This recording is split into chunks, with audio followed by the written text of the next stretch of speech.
Now, the complicating factor for Judkins, and this does into the second topic of the day, you got 30 second-round picks that are currently unsigned. And this all flows from the issue of how much of these contracts for the second-round picks will be fully guaranteed. As of last year, only the first-round picks got fully guaranteed contracts. And remember that whenever someone says, oh, NFL players should have fully guaranteed contracts. Every first-round pick every year gets a 4-year fully guaranteed contract. This year, the Texans stepped out of line. The Texans gave Jaden Higgins, the second pick in round 2, a fully guaranteed contract.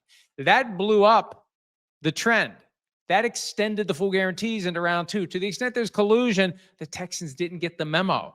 Now, when the second pick in round 2 got his fully guaranteed deal, that forced the Browns, with the first pick in round 2, linebacker Carson Schwessinger, he got a fully guaranteed deal as well.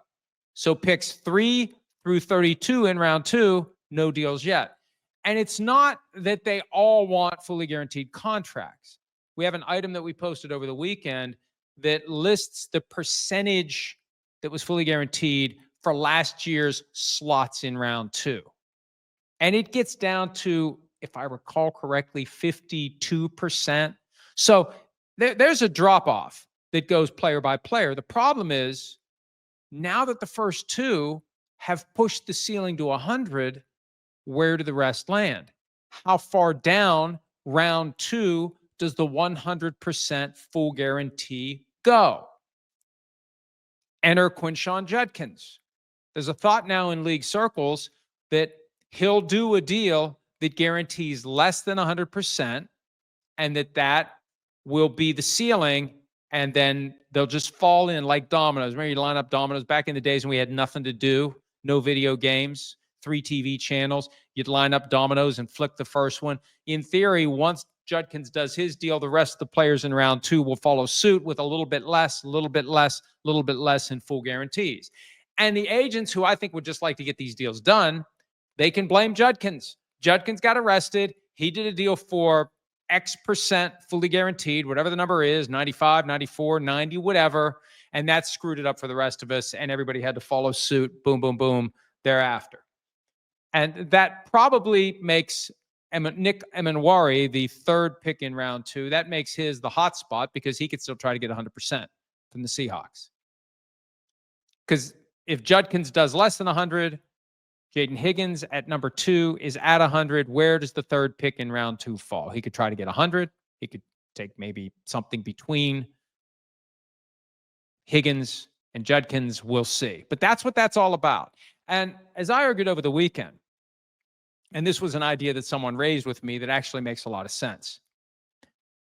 As we arrive at training camp, the players who don't have contracts are holding out. Even though they're not under contract, they're holding out for more. There was and this has come up from time to time. Are you really a holdout if you're not under contract? Well, you're holding out for more. You're not at practice. You're not working. You're trying to get more. You don't have a contract, so you don't have any financial penalties, but you are not there and you want more. So we have 30 of these guys who are holding out now. The point that was made over the weekend, and this is a good one, why didn't you take a stand earlier?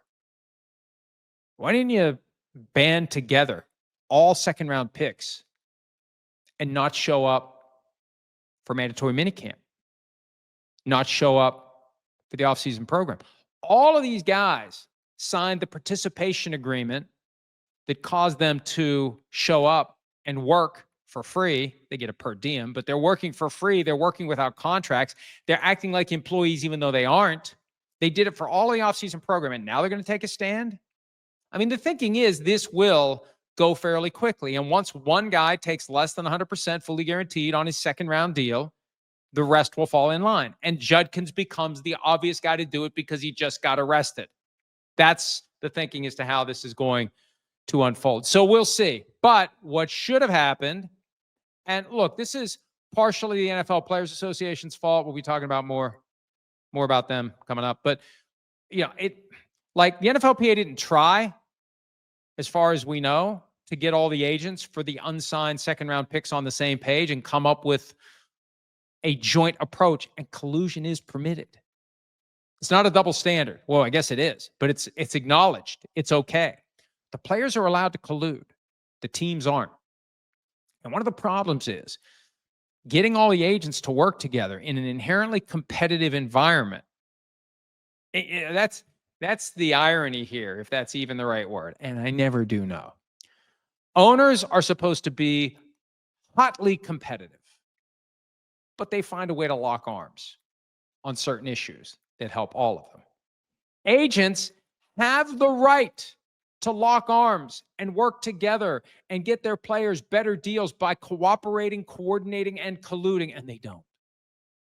This is a prime example where they could get all the agents together, come up with a percentage that you want. How far does 100 go? Who gets 99? You have a full 30-man proposal that gets sent to the teams. And the message would be, this is what they get, and none of them is going to show up until they all get it. Let us know when you're ready to do the deal. The problem is the agents don't want to work together, even though they're allowed to. And the more fundamental problem is you're basically asking 30 players to go on strike. And we know from history that football players don't want to strike. They want to play football. That's the fundamental problem. That's the imbalance between the league and the union. The league will shut the sport down for a year. The Players Association will not. And this is a microcosm of that. 30 players will not band together and stay out of camp to help each other. Period. And before we even get to that, the agents won't try to do it. And before we even get to that, I don't think the NFLPA has even tried to do it, although they should be. Hi, it's Mike Florio. Thanks for watching PFT on YouTube. Hit subscribe for the latest news and analysis from Pro Football Talk.